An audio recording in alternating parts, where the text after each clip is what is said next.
기하학적 형상, 도형들과 금빛 부분이 관련된 모든 것들의 깊은 매력을 느꼈습니다. 이 그림의 구도는 두 사선이 만나는 정확히 가운데의 시점인 중심점이 모이는 배꼽 약간 밑으로부터 빛을 발하고 있습니다.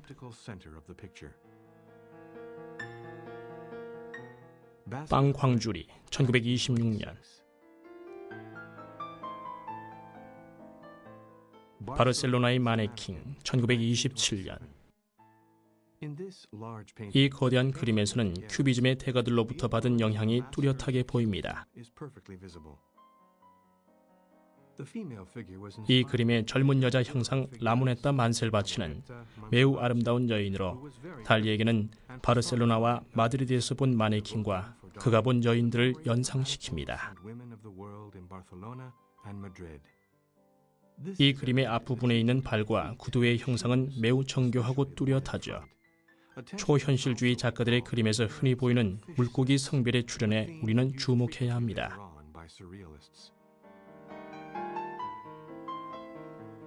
할리 퀸, 1927년.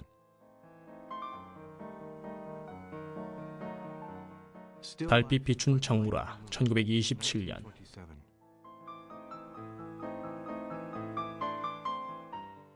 가까운 아프라디스, 1927년.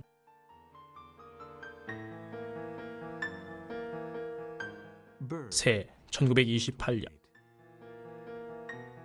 달리의 동물 우화적 경향은 1926년 말쯤 점차 느슨해지면서 그에게 매우 소중하고 뛰어난 과도기였던 1928년을 넘기면서 대부분 환상적인 소재들로 바뀝니다. 그는 그의 꿈들을 묘사 표현하려고 했죠. 지중해의 모래와 자갈들을 그의 그림 표면에 붙여서도 표현하곤 했습니다. 이 그림에서 재미있는 점은 거대한 새의 크기와 탯줄 안에 존재하는 형상입니다. 그런데 그 태아는 새도 아닌 고양이라는 점입니다. 이 당시 그의 많은 그림들 속에서처럼 달 역시 등장합니다. 채워지지 않은 욕망, 1928년. 이 작품은 1928년 여름 카다케스에서 그린 것입니다. 달리가 라네르 해변가에서 사용했던 해변의 자갈들을 콜라주 기법으로 이용한 첫 시도입니다. 자갈들과 떠있는 콜라병은 그의 연속물의 시작으로서 그에게 있어 초현실주의 이전의 가장 중요한 작품이었으며 흰색의 줄을 이룬 캔버스에는 이상적인 형상들과 깃털만이 존재합니다. 소름의 시작, 1928년. 달리는 1964년에서야 이 작품에 이름을 붙였는데 여기서도 역시 다이아몬드 형상의 구도를 사용하였습니다. 여기서 쓰인 시각적 소재들은 1927년에 피는 꿀보다 달콤하다를 대신한 것이기도 합니다. 이 작품의 구도는 최면 이미지로서 직사각형 위로 떠있는 세포같이 생긴 형상들은 달리가 초현실적인 작품에 주로 사용했던 형상들입니다. 또한 이 형상들 위에 놓인 숫자는 달리의 무의식에 잠재해 있던 수학에 대한 관심일 수도 있습니다. 순양, 1928년. 베니우스, 1928년. 욕망의 수수께끼, 나의 어머니, 어머니, 어머니, 1929년. 이 작품에 쓰인 이 위대한 구도는 초현실주의에서 쓰인 첫 작품으로 가장 중요한 구도입니다.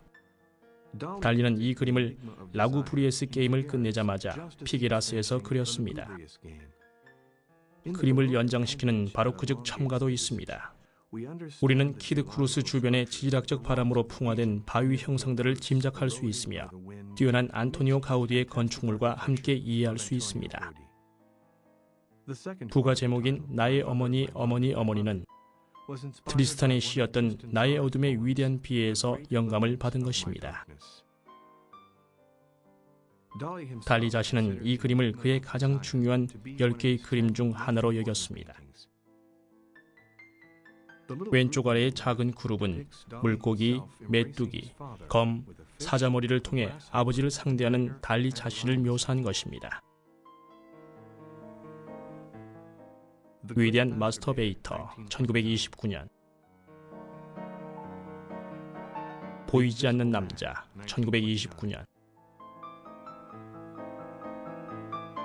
폴 에르와의 초상화 1929년.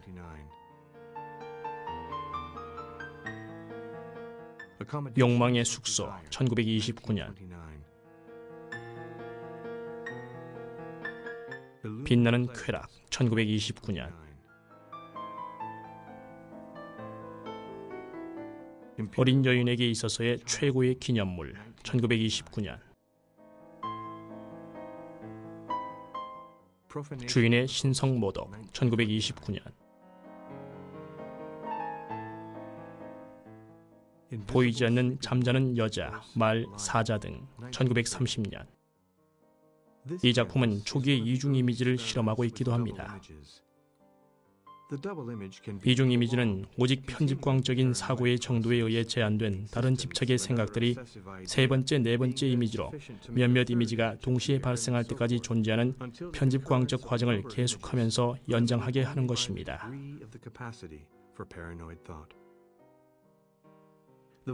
폭력적이고도 에로틱한 형상들이 사지와 머리로 변형된 이 전체 효과는 매끄러운 그림자와 폭력적인 색채들로 형태의 본질적 성격과 함께 묻어나온 것입니다.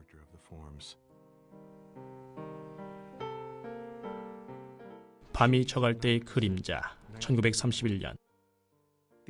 캔버스 아랫부분에 펼쳐진 큰 부분의 그림자들은 이 작품을 편집광 성격으로 보는 이들에게 가장 눈에 띄지 않았던 중요하지 않은 그림으로 여기도록 했습니다. 하지만 가운데 놓여진 바위 덩어리와 옅은 그림자에 의해 더 강한 인상을 줍니다. 그림자는 그랜드 피아노의 실루엣으로서 달리의 초현실적 구도에서 매우 중요한 역할을 차지합니다. 기억의 영속 1931년. 윌리엄 텔의 노년 시절 1931년. 꿈 1931년. 갈라의 초상화 1931년. 이 작은 두 초상화는 달리를 만난 지 얼마 안 된 갈라를 보여줍니다. 이 작품들은 1년이라는 각각의 기간을 두고 유화로 그려졌습니다. 리구아항에 살 당시 올리브 나무에 그려진 유화로 다른 하나는 무지개색 뒷배경을 가진 엽서입니다. 갈라는 달리의 단 하나뿐인 영감이었습니다. 그녀는 여느 위인들의 연인들처럼 중요한 인물이었습니다.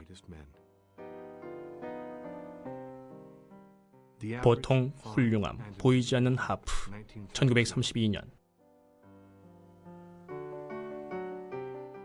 마리로 드누아의 백작 부인의 초상화 1932년.